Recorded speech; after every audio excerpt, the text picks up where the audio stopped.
how do most of these videos start? It's like you gotta dance or something. You gotta like skip. Yeah. I'll be. You're not skipping. Oh yeah. No, what is it? It's like it's always like an intro shot, fade in or some shit with trees in the background. It's like I told myself I wouldn't come out here to find myself, and I found so much more. Fucking. And do you have any banjo music or mandolin stuff that you can put over the top of it? Like literally right now. I mean, yeah. Can you hum it? Can you sing it or something?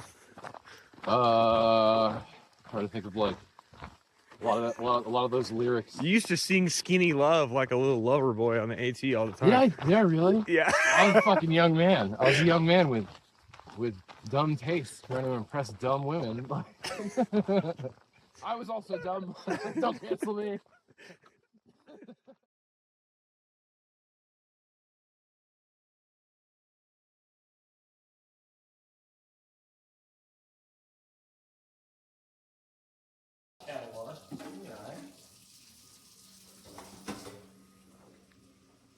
We're in purgatory. The waiting game. 12 hours. I'm doing my best to get prepared spiritually and mentally. Someone named Brittany told me that I don't eat enough vegetables, so I'm consuming some quality Lordsburg local vegetables down at the shop, very reasonable prices. Everyone else is freaking out about water, but really this is what you need. And this and some gummies. For those that aren't clear, that's marijuana. Nothing illegal. Okay? It's actually Nothing quite illegal. Night before. Motley Crue. Night before. And thank you, Al. Thank you. Thank you. Yeah, thank you. Oh. All right, it is April 10th, 9:21 a.m. My name is Alex Holst. Trail name, well, old trail name is Clover. I'm hereby announcing my SKT of the Continental Divide Trail. I aim for the slowest known time known to man. Hopefully I don't die out here staying until New Year's, but let's get it.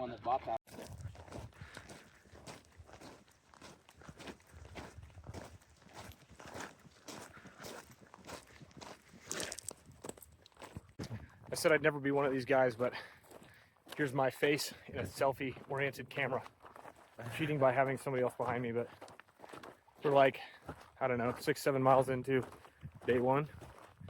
It really is desolate out here. There's no shade anywhere. It's pretty flat. That's a redeeming quality, I guess, but otherwise, it's gonna be about 120 miles of this. I'm not gonna say it's getting old already, but I'm sure we'll be glad to get up towards Silver City where there will be more shade. That'll be in about a week. So, you know, we can't complain.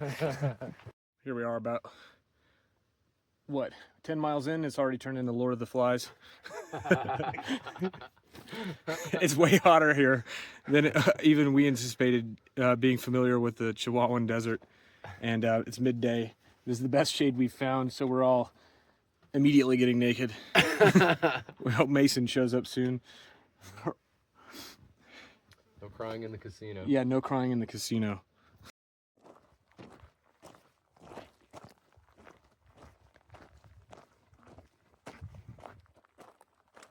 Liana, what's been your favorite fly that's landed on your face in the last hour? Probably the 42nd one ago. The 42nd one ago? Is that Yeah. English? Yeah, no, like number 42. One ago? Like the Alex? Do you have any opinion on the flies? I'm not falling for your trickery right now. I can't drink whiskey, so I'm just going to wear white trash sunglasses. All right, let's go. All right, cheers, everyone. Cheers. First day. Thank y'all very much.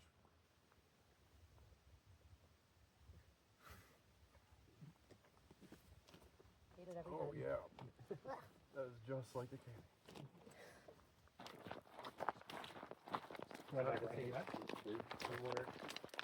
Damn, bro, you never got to? I know, it's like, you have to. I haven't either. Now the sun's going down, you know, and like Cool it off. Yeah, my it's time for my evening.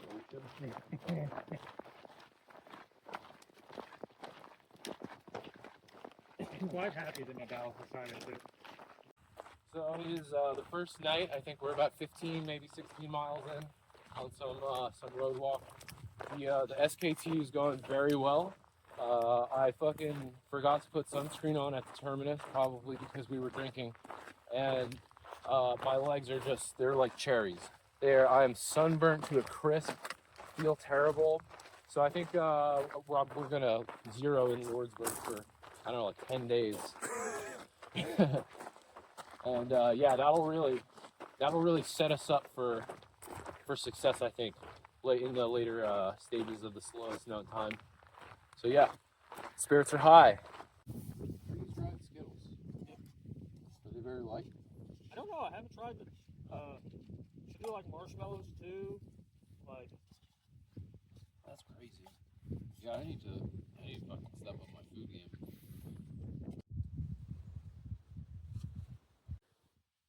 Good morning, Vietnam!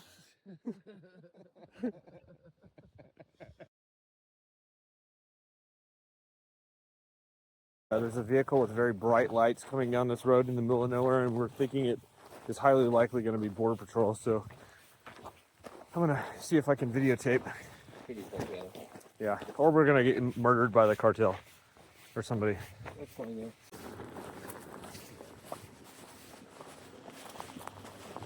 How's it going? How are y'all? Pretty good. You guys good? Yeah, we're just trying to avoid the heat. Doing some hiking? Yeah. Yeah.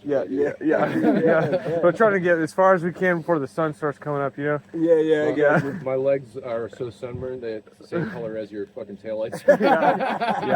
Yeah. I'm sure you'll run into a few more behind us. Just about Yeah, coming yeah. this way? Two of our friends on the road and a bunch of tents and shit, so you'll see people for Yeah. sure. All right, cool. Yeah. We saw some lights up here, so we just wanted to come and make Yeah. sure it was okay. Oh yeah. We're just trying to not get We're so killed. gonna be doing a lot of night hiking in this section, so don't be too alarmed. Cool. Yeah. All right, guys. So you guys be safe, all right? Take care. Yeah. Thanks for helping. Yeah. And there he leaves. Alex pointed out that it's really interesting that all it takes is a couple headlamps in the middle of nowhere for Border Patrol to show up somewhere like this. Whatever sensors they have must be pretty substantial, because we saw that car coming from probably at least 5 miles off in the horizon. Yeah. So And if you're like having a bad time out here, like you're suffering through it and you need like someone to check on you, just wake up early, get your headlamp on, and like walk north a bit. They'll probably come check on you. It's like actually kind of nice about it. yeah. But it's just, it's interesting how easy it was for them to find us. Not that we were hiding, but yeah. Getting up so early reminded me of something I've been thinking about, honestly, on a drive out here and well beyond that. But, we're trying to avoid the heat and everything. As you can see behind me, how open this land is. Read that book, Empire of the Summer Moon, a few years ago. And it talks about the whole area between West Texas and New Mexico and southern Colorado, and how they used to call it Comancheria, because it was basically as open or desolate as an ocean, or like as non-navigable as an ocean. And if you got stranded out there alone, you might as well be stranded in the middle of the ocean. And your likelihood of surviving were about the same. And walking through this with modern gear and stuff, and people coming to you and checking on us like they did this morning, is just kind of like, it's striking when you think about how hellacious this place must have been back in the day. And it truly, it does make sense why this is the last, I guess, settled area in the lower 48, or one of them, just because it was so inhospitable. It still is. Honestly, it's a nightmare. I couldn't imagine crossing this in the pre-industrial times. Dude, in a wagon, like a covered wagon. Yeah. These people could be over these hills waiting to skin you alive in the middle of the night, and it's just on your mind. The Comanches would do things apparently where they knew people would know about them, and they would show up on horseback or something a few hundred yards away, or on top of a hilltop, just for the explicit purpose of being seen, so that the Anglo settlers would be unsettled and unable to sleep for 2-3 days or a week So they'd be sleep deprived for a long time before the Comanches would come in and massacre all of them. It's just a really, really rough place. What was that thing that you said they did? Where they like cut your feet? Like they Oh yeah, there's stories of them having cut the bottoms of people's feet off and making them dance in ant piles and all kinds of really, really horrible torture methods. Holy shit. Yeah. Like, dude, like if you get a blister out here, you're having a bad day. Yeah, really. Yeah. It's something else. There's also been a lot of walking like this where there hasn't been an actual trail per se. Yeah, you're just cross countrying through. Yeah, just Not just brush. just scrub brush, kind of going in a vague direction. Yeah. Which that's, I guess, par for the course. Everything I've heard about this trail. Alex is all starstruck because we stopped at the last water cache, and the founder of the American Long Distance Hiking Association was sitting there. He was very, nonchalant. It wasn't like he was demanding attention. But Alex picked up on something when the guy mentioned that he thru hiked the CDT 5 times, Triple Crown in general like 5 times. He said, "Are you hiking royalty?" And the guy said, "Well, I just found the Aldo." No. I actually asked, "Are you like hiking royalty?" And he laughed it off and like, are you like the founder of fucking Alder or something? And he was like, "Well, actually." Which was objectively hilarious because then now Alex is stuck there tripping over his words, trying not to seem like an idiot in front of this guy. Which is just funny, just how you can run into somebody like that just in the middle of nowhere. It's always, it's a small community, but at the same time, it's kind of cool to see.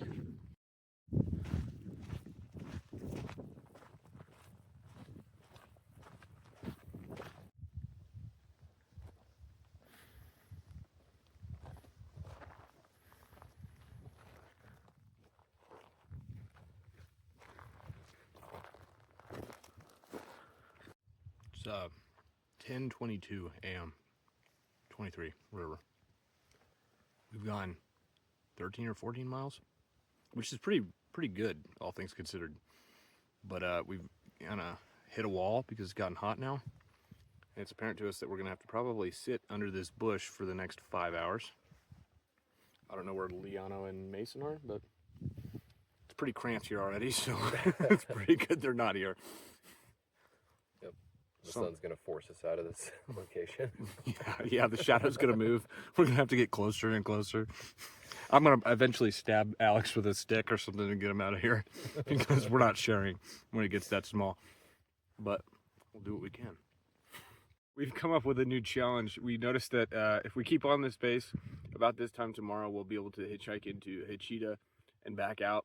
And they have a small store where they have a single microwave and maybe some burritos and an ice cream cone or something. And we might be ahead of the others. We just figured what kind of torment it would be if we did the the CDT Hachita soda boarding challenge and sent them pictures. just stick an ice cream cone in your mouth, lay on your back, pour Coca-Cola all over it. Which kind of sounds nice. We're a little far from Guantanamo Bay, but it's pretty fucking hot here, so how different can it be? So it's noon now, and it's pretty hot again, as expected. Really, really hard to find shade, so we found this little alcove. It's the best I could get for myself. Alex has his own version right over there, underneath another overhang, just down the way. The sun's moving too, so we're really not going to have this for long. Maybe another 30 minutes or so, and then it's going to be gone, but we'll savor it while we can. And then we'll have to move to another spot. Whatever we can find, I guess. Welcome back to Shade Simulator. Who could have guessed? We've found another shady spot. Incredible. Truly this spot incredible. Has way more shade than the last spot. I know it doesn't look that way, but it's just the camera.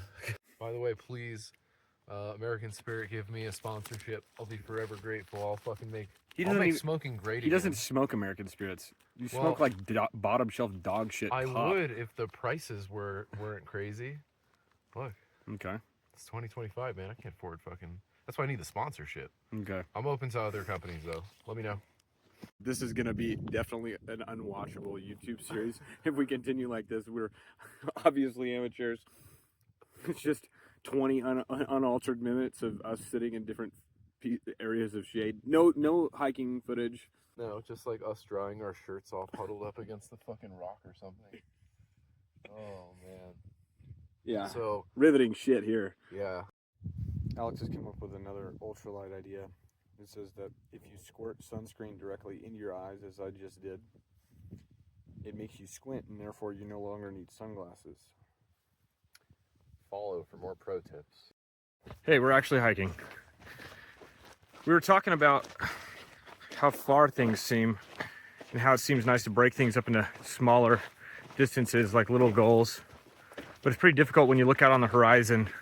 I'm pretty sure it's going to be difficult to tell in this video. But for example, we can see the town of Hachita over there.